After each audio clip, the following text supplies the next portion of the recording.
Welcome to Byron's study here at Newstead Abbey. Our object today is Byron's will from 1811, and it includes not only the will itself, but comments and queries from his lawyers, Byron's own annotations, and correspondence between Byron and his lawyers about one of the more unusual clauses of the will.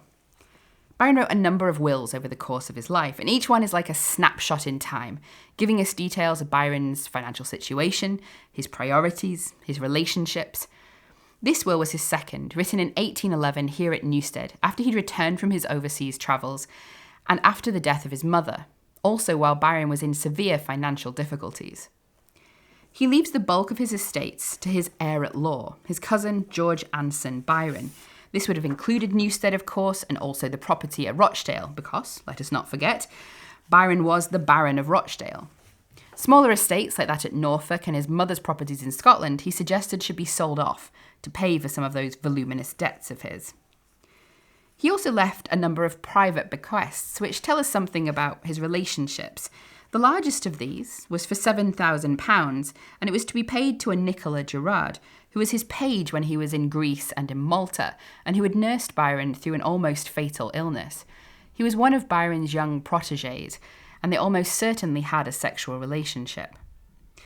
There are a number of other smaller bequests, including annuities to servants like William Fletcher, his trusty valet who was with him unto his death, Joseph Murray, an almost superannuated servant he inherited from his predecessor, and also a servant that he'd brought from Greece, Demetrius. There's also a bequest for Robert Rushton, another young protégé who had grown up on Byron's estates, and in whose future and education he was much concerned. As well as the annuity, he leaves him £1,000 should he reach the age of 25. Byron also makes note of a number of debts that have to be paid, including that to Scrope Bedmore Davis, who is also one of Byron's executors. Now, the list of executors gives us an insight into Byron's friendships at the time. It includes John Cam Hobhouse, one of his loyalist friends throughout his life, and with whom he had travelled and will travel again. It also includes Davis, of course, John Beecher of Southwell, and Francis Hodgson. And you might note that a name here has been removed. This wasn't because of any falling out, but because his attorney noted that he should give his Christian name, and Byron replied, "I forget his Christian name, cut him out." He replaces him with Hodgson. His attorneys also objected to using Davis as an executor because of the debts that Byron owed him. They said Davis could simply take his own money first from the estate.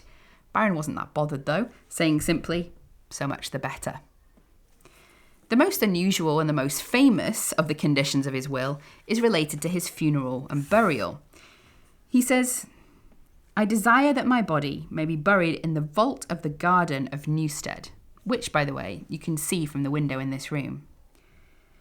He asked for it to be buried without any ceremony or burial service whatever, and that no inscription, save my name and age, be written on the tomb, and it is my will that my faithful dog may not be removed from the said vault.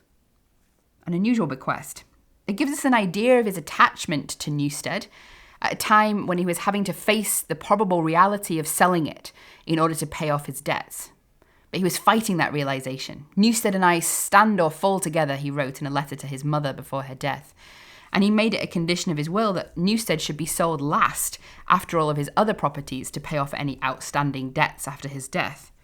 So this unusual request for a burial without any ceremony, to be buried with his dog, and in the garden rather than in the family vault or a churchyard, led to some consternation. There's a note from his attorneys here, and it's also the subject of much of the correspondence. The question of where Byron's carcass, as he termed it, should end up was one which was quite fraught. But Byron in the end grew quite threatening in order to have his wishes obeyed, and made it a condition for his heir to follow his instructions. Otherwise, he says, the estate will go to his honourable sister, Augusta Lee. Now, this bequest to Augusta Lee is a sign of things to come. He had two more wills in 1813 and 1815. By 1813, half the estate was being willed to Augusta, and in 1815, all of it. When Byron died, she was the inheritor of the remnants of his estate.